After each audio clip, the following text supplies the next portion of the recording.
Hey there, welcome to Let's Sit With This, a podcast for high-functioning, deeply hurting people who are ready to feel something different. I'm your host, Kristen Calloway, a licensed therapist who cares deeply about helping people heal from trauma and pain. If you're carrying a lot and tired of feeling alone with it, you're in the right place. Let's sit with this together. Welcome back. Today is part 3 in our series, It Didn't Look Like Trauma. So a quick recap, in episode 1, we explored how attachment forms in childhood and how those early bonds shape our nervous system, our sense of safety, and the way we connect with others. In episode 2, we looked at both trauma and attachment wounds, the big, obvious hurts, and the quieter, harder to name experiences that still leave an imprint. Today, we're talking about what all of that means for you now.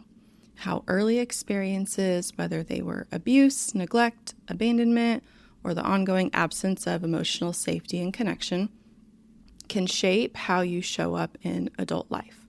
We'll look at relationships, work, parenting, and the way you see yourself.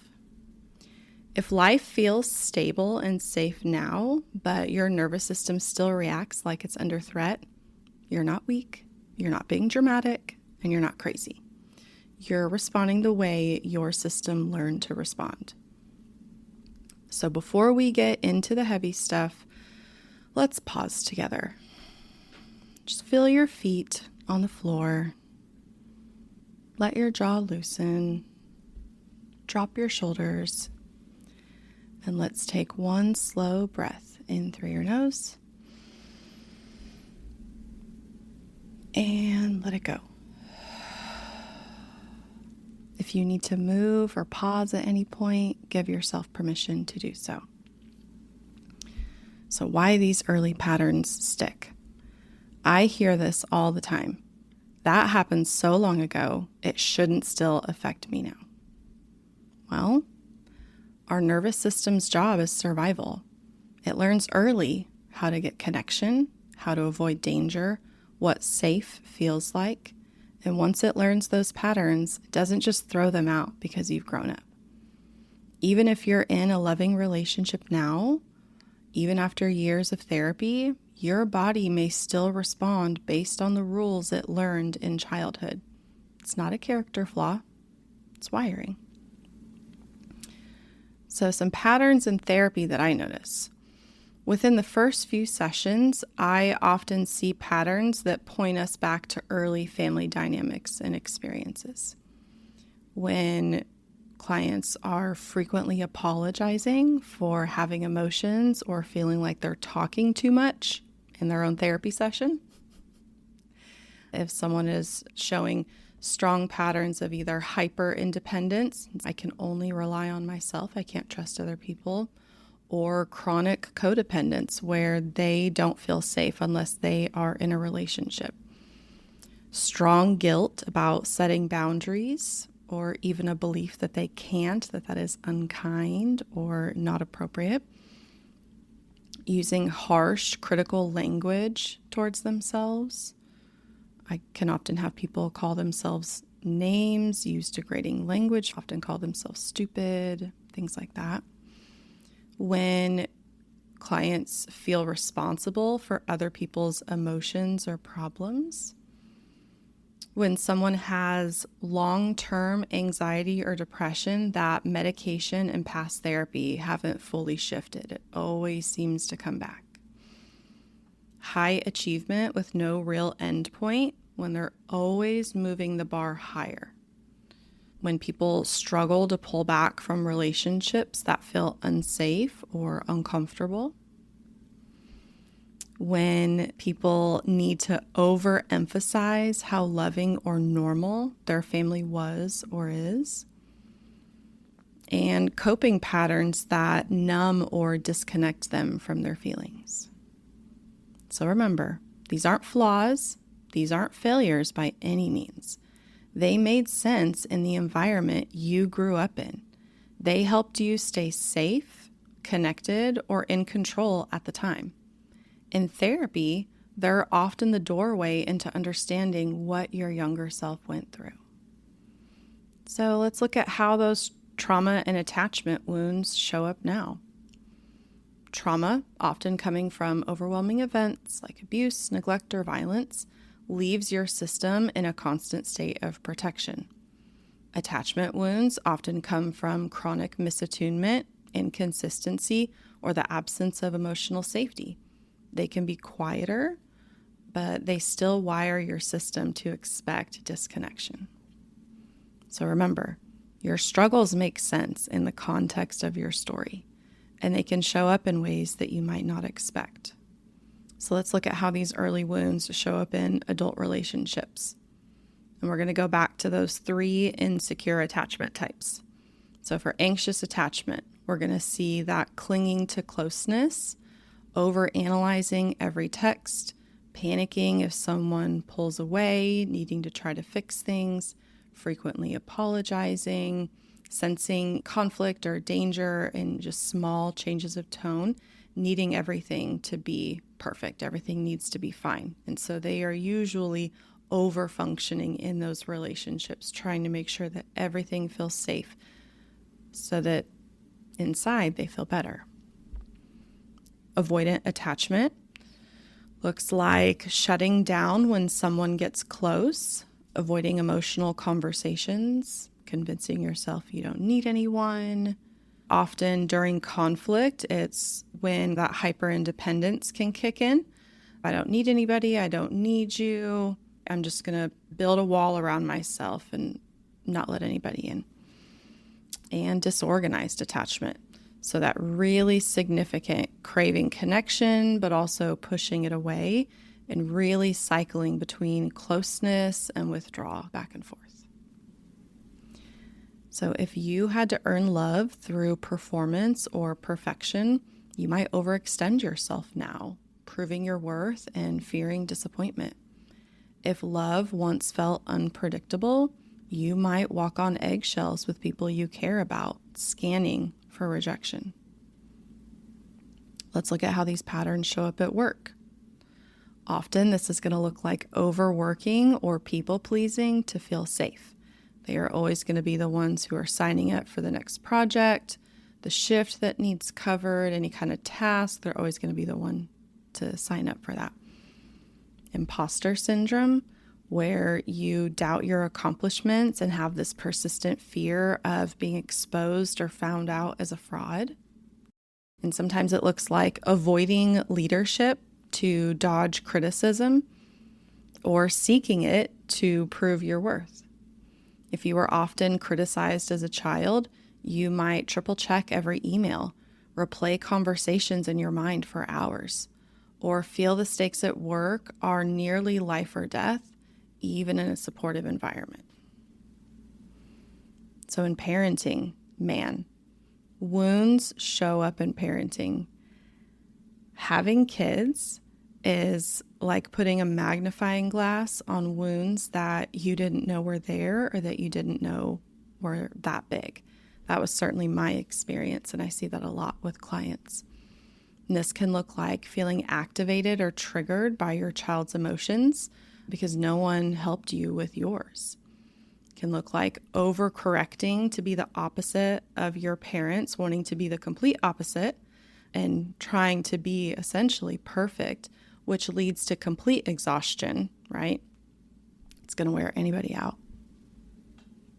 Struggling to repair after conflict because you never saw it modeled. Feeling the need to constantly entertain and always be making memories, always be doing something special. It can also look like not knowing how to connect, not knowing how to sit and play their little imaginative games or engage in those things. So if you were told to toughen up when you cried, hearing your own child cry can almost feel unbearable. Not from the lack of care, but because your body remembers how unsafe that once felt for you. Kids are naturally defiant. They are naturally oppositional. They push back.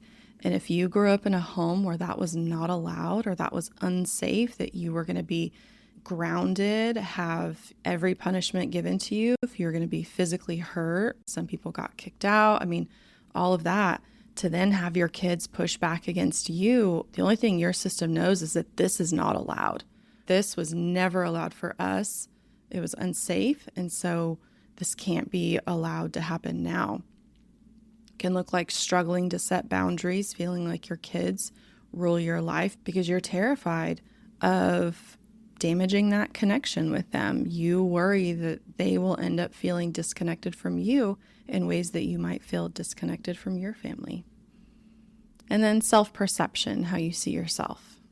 This is going to look like believing that you're too much for other people, either that you need to be quiet, you talk too much, you're too weird, all those things, too dramatic, too sensitive, or believing that you're not enough, you're not good enough, you're not worthy enough, you're not lovable, that you have to justify your role in the family, justify the love that you hope you get, try to get the attention. Chronic self-doubt and second guessing, that you cannot trust yourself. And so if someone is giving you feedback that is opposite of you, they must be right. They must always be right. And feeling unsafe depending on anyone, right? Back to that, building a brick wall around us. Nobody can get in, so nobody can hurt me. Now, these aren't random flaws at all. They're adaptations your younger self made to survive when safety wasn't consistent. Let's take a breath here.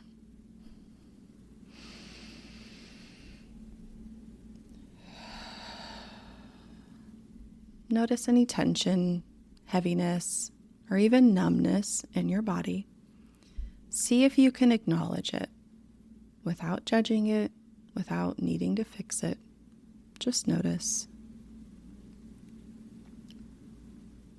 Now, if you see yourself in these patterns that I mentioned, you're not failing at adulthood. There's nothing wrong with you. You are not broken. You are not destined to continue suffering and living less than the life that you're hoping to have. You adapted to survive.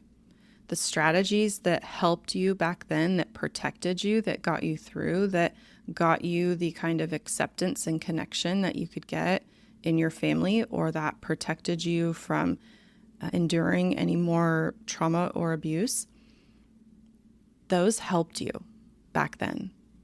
But they might be getting in the way now. Because what we do when we need to survive isn't going to work for us when we're thriving. Now, why do we minimize these wounds? When we name that old pain, especially the quieter kind, it's common to dismiss it right after.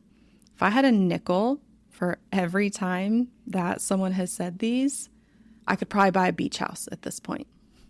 So the most common ones, it wasn't that bad. Other people had it worse. DHS never came to my house. My parents were doing their best. I turned out fine.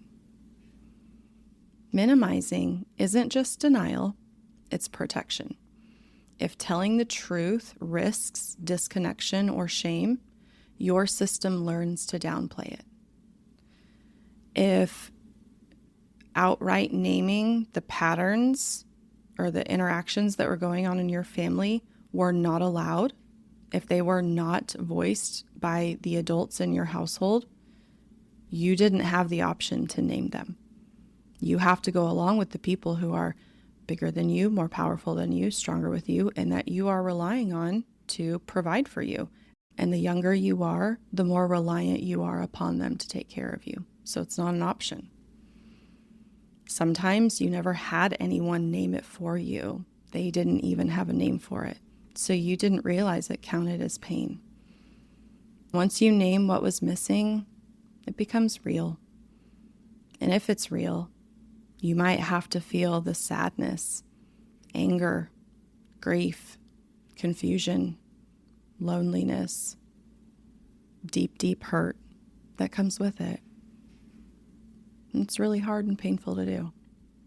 So we need to make space for what was missed. Sometimes the hardest part to name is what didn't happen. No one said that shouldn't have happened to you. No one said this is not okay what's happening in our family. No one asked, why are you suddenly afraid to go there? No one noticed the withdrawal, the change in you, the quiet suffering. Whether you were desperately trying to hide it or hoping that they noticed, they didn't notice. Now, you don't have to label it as trauma if that word doesn't fit for you. That's okay. We can call it pain. We can call it wounds. We can call it unmet needs. We can call it whatever you need it to be. You just have to tell the truth. Gently, slowly, at your own pace, but honestly. So to start the healing work, healing means building enough safety now for your system to start letting go of old patterns. And this starting process is hard. It's not easy. The suggestions that I have are much, much easier said than done.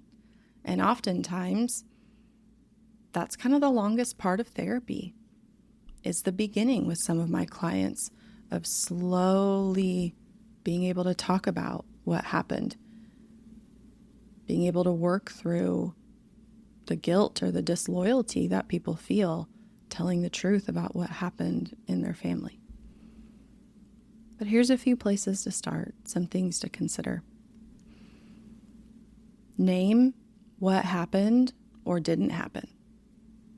Okay? We have to name it. We don't have to give judgment. We don't have to assign blame. We just have to name what happened or what didn't happen. Notice your patterns, listen here, without shaming yourself. If you would not say those words to your best friend, to your grandma, to your child, don't say them to yourself. So just noticing a pattern, trying to be neutral. You don't have to say that you like it. Some of our patterns can be pretty destructive, pretty hurtful. That's okay. But just noticing them. Trying to practice safe connection with people who are consistent and kind in your life. And if you feel like you don't have any, go find a therapist. And then try to repair when possible with others and with yourself. Saying I'm sorry does not mean that you're bad. Telling other people that was hurtful when you did that. Apologizing to yourself. I'm so sorry I've said these things. I'm still a good person. Now, you may need, and you certainly deserve, a therapist to help you name your pain, change old patterns, and care for the younger parts of you that are still carrying burdens. Healing has to happen in the context of safe, healthy relationships. And this isn't work that you have to, or honestly should, do alone. Even therapists need therapists. We go to therapy because we need somebody else to help us see what is going on and to be a place of healing and a place of connection for us. So please don't think that you can or should do it on your own. All right, last breath. Breathe in and out. Just notice what's coming up in your body. Notice if there were points in this episode where your body had different reactions, whether you got activated or you felt shut down. That probably means that you connected with something. But right now, just notice what you're feeling. Just ask yourself what you need.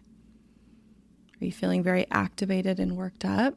Do you need to do some deep breathing? Got some great previous episodes to help with that. Do you need to go for a walk? Do you need to exert that energy physically somehow? Are you feeling really disconnected and shut down? Are you feeling cold? Do you need to do some grounding, pushing your feet into the floor, connecting with some anchors in the spaces around you, colors, objects that you like? Do you need to do some sensory input? a weighted blanket. You need somebody to give you a big squeeze, do some deep pressure. What do you need? Sometimes we just need a snack. Sometimes we need a nap. Sometimes we just need to cry or yell. It's okay. So if today stirred something in you, it's not a sign that you're weak. It's just a sign that your body remembers. And you've already taken a step toward healing by naming it. So in the next episode, we'll explore what it means to practice safe connection and how to gently rewire your nervous system towards security. Thank you for sitting with this today. I'm really glad you made space for yourself and considered sitting with some really hard things. Remember, you don't have to do this alone. Come back whenever you need to.